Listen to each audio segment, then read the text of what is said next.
Good evening. The opinions and statements voiced by our guests do not necessarily reflect the opinions of this network. Enjoy the shows. You are listening to WBHM Digital Broadcasting, the best in paranormal talk only on Paranormal Experience Radio. Broadcasting live out of Birmingham, Alabama.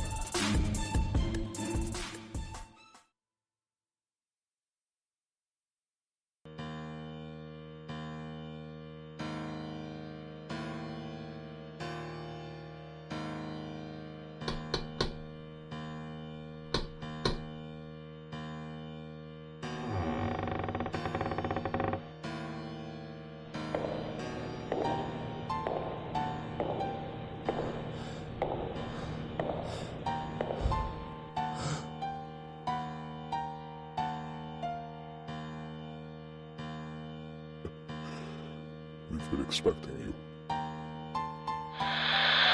Monday, time for our maven of the supernatural, Denise Pridemore.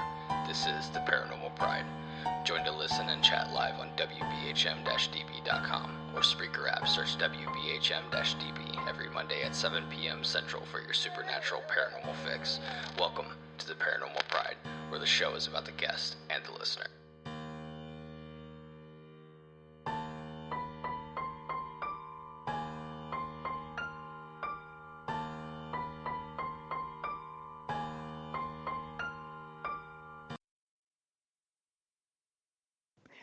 Welcome to the Paranormal Pride. I'm your host, Denise Pridemore. I hope everybody's having a great night. I know I am. I hope you guys are too, and I hope you'll like my guest, Michael Huntington. We saw him speak in Van Meter, Iowa last year, and I really enjoyed his banter about all the places that he's been and all the information that he had to share, and that he's like us. He goes on trips to these places and just to go find something to check out and just go. And like I said, we do the same thing, and we took our family when we had family members around. Now we're older, we don't have to worry about that. But welcome, Michael Huntington, to the Paranormal Pride. Well, thank you. It's great to be here. I've listened to your program before, and I think it's one of the better ones out there. So congrats to you. Well, thank you. I'm coming up on 5 years and still looking for that special guest for that 5-year anniversary show on April 27th. I want it to be either somebody I've had on before, like the first guest or the second guest, something like that, or somebody that nobody would expect me to have on. Right. So it'll be interesting to say the least, but I have to get through all these other shows before I get there. So I'm grateful that you're here to talk to. I know that when you were giving your presentation, you were talking about all these places that you've been, and why did you start doing that?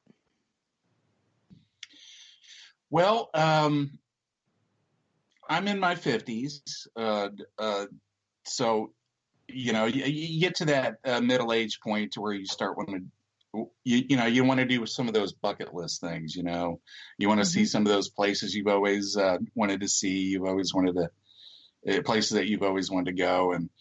And as a kid growing up in the 70s,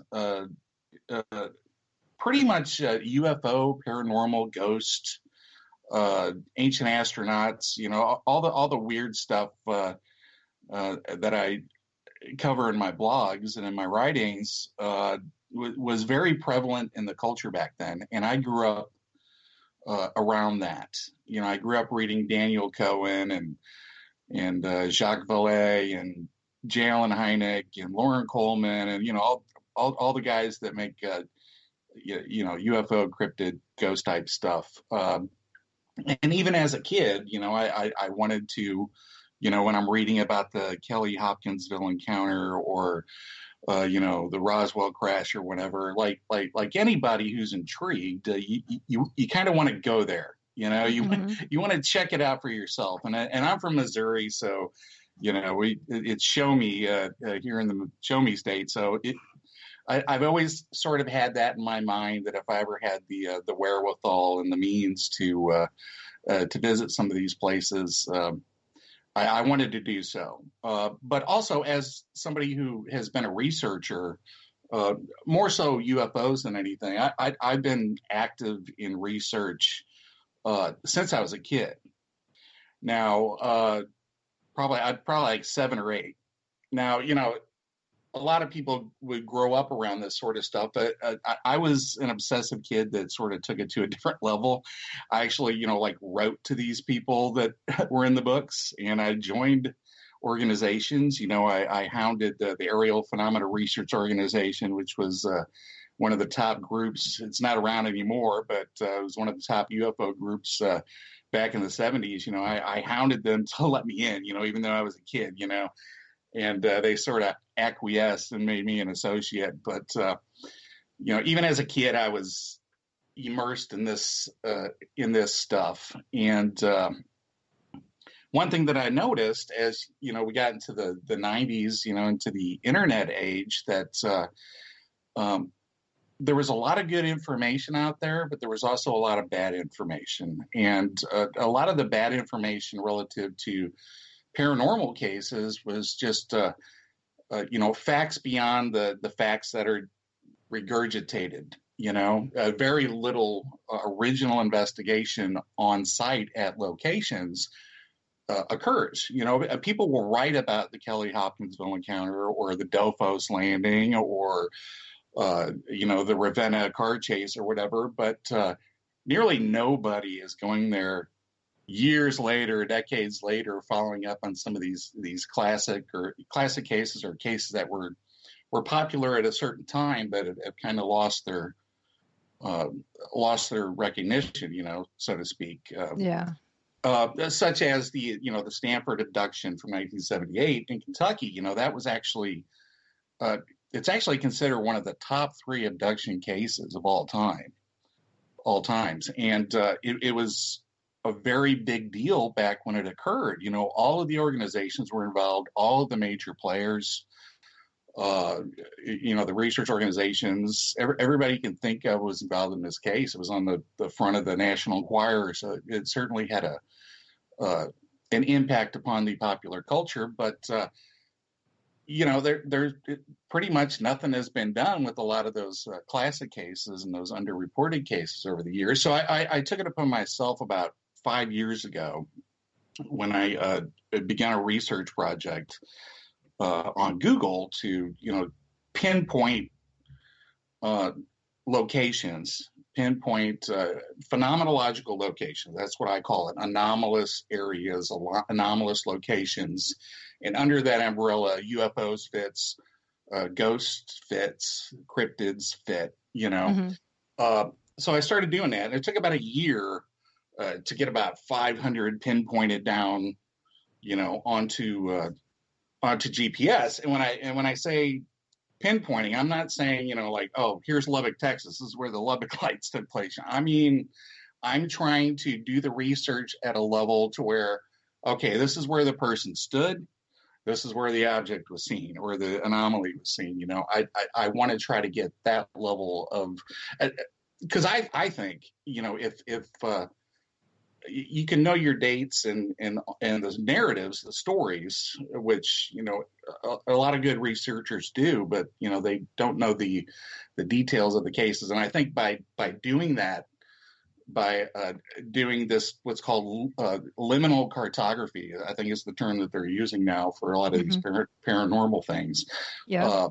We can discover a lot of things. We can get new facts. We can get the facts corrected, and we can document. And I try to document places that people have heard about, but for one reason or another, they're not going to get there and nobody else has documented. So I try to do that. And after a year of, pinpointing places, I'm a married guy and I have a wife and a couple boys, I have a 9-year-old and a 7-year-old. So yeah, about 4 years ago when we really started hitting the road, we had to incorporate this into our regular vacations. So, but luckily that's an easy thing to do. Pretty much you can pick any point in the country from point A to point B, and along the way you're going to find something, especially in these smaller towns where a lot of the lore is, getting lost. That's the stuff I really want to hit. You can find something, and you don't have to go too far off the trail. And that's what I try to do. I try to share, and I try to blog, and there's a community of people out there, like Chad and those guys that do the traveling stuff.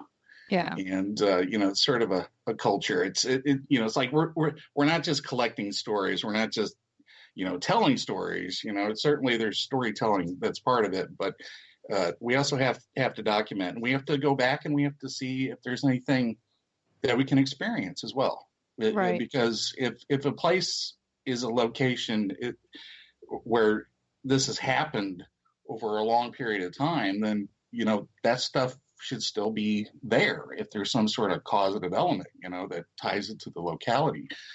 And that should be measurable. And hopefully by going back and documenting some of these other stuff, we can get researchers to, not just spend all their time online, but to get out there. So, I'm an armchair researcher, certainly, and I don't take that as a derogatory thing, but I also get out of my chair and I hit the road. And I think that's what you kind of have to do if you're going to have any sort of credibility. I think it's work. I agree, because I think those people that just research and then write, there's a lot of work in the research, but there is a lot to be said about personal experience. Mm-hmm. And, I imagine that person that all they do is research and write books, that they're sitting in their basement in their underwear, flicking at their ear while they're typing. And it's like, how can I take this person seriously if they're not out there experiencing it, and they're just regurgitating not other people's words, but other people's experiences. It means a lot to me. Go ahead. I'm sorry, I didn't mean to jump. But you're absolutely right. I think as long as people are putting the effort forward and they're legitimately trying to find some answers, there's a professional class of people within, the paranormal realm that, they're trying to position themselves for careers and all that. There's a lot of faux researchers out there in all the different realms, but I tip my hat to those people that, really make an effort to get out there and go to places and talk to people and get involved, go to events and talk to people firsthand, because you can read about Travis Walton all day long and you can draw your opinions based upon what other people have, written, or, what movies or TV shows you've seen. But, when you meet somebody and you talk to them face to face, especially, if you have the opportunity to be in the environment where some of this stuff is taking place,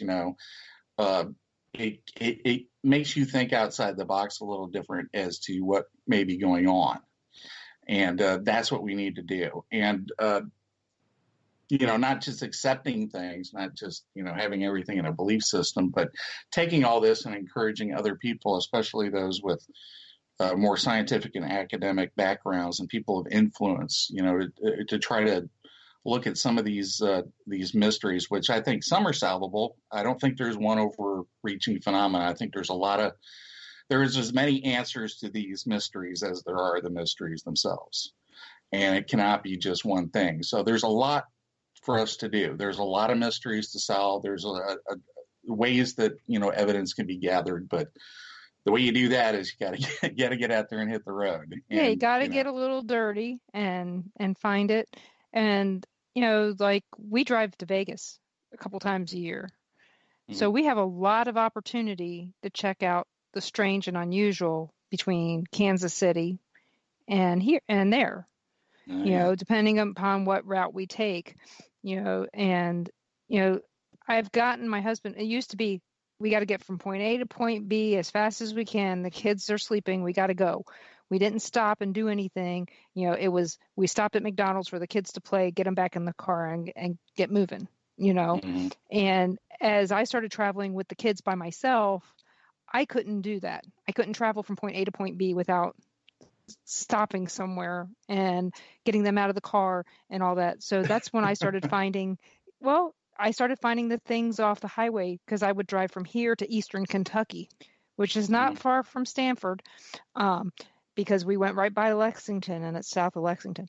But, I would take the kids to something, and, I would take them to the Rebecca Ruth Candy Factory. I would take them to some playground in Louisville that I later find out got Bigfoot. I didn't know that then. I've taken them to, driven down to Churchill Downs to show them that and tease their dad. Took them to the driveway where the Waverly Hills was. I haven't been there, but I know it. I know where it is now. Or distilleries. We've stopped at so many distilleries. Yes, I took kids to distilleries. They couldn't try anything, but I could. I needed the drink by the time I got there. And, all these different things that once I found them, I told Ron, I go, you have got to come and check this place out. And one of his favorite places is now one of those places that I took the kids to originally for a ghost tour one night. And it's the Buffalo Trace Distillery. Free ghost tour, free liquor, and, had a good time with the kids. And then, so the next time I got him to go out there, and he loves it, but there's all these different things. Last year it was, I made him take me to the Crystal Geyser in Green River, Utah. It said it was like a 20-minute, that was only like 17 minutes off the road, but it was only like 5 miles. It wasn't meant for a car. But we did it. We made it all the way back there. But the geyser isn't timed, so it's not like when it's going to go off. So we never got to see it go off, but we'll never drive back there again. But it's one of those things that we did that we can tell the kids, hey, we did this, and you would love it if you have a 4-wheel drive. But this is where the Crystal River Crystal Geyser water in the bottles comes from, is this geyser. Oh, okay. I had no clue. I mean, they sell it at Walmart. Why would I be thinking, hey, this is the same water? And it was. But yeah, these little things that we've just done off the side of the road is really important for us as adults, but for those kids to have the memories. But now that I said, we don't have the kids now to have to take on these trips. So we're really experiencing more of that. And at that, keep that thought that you were going to say, but we're going on our break. So I don't want you to forget it. And, but yeah, your trips are very important to your kids' development and yours. But everybody, you're listening to WBHM Digital Broadcasting out of Birmingham, Alabama. We will be back with Mike Huntington in just a few minutes. So you guys come on back and make sure you ask your questions in either one of the chats, and I will make sure that they get asked and answered.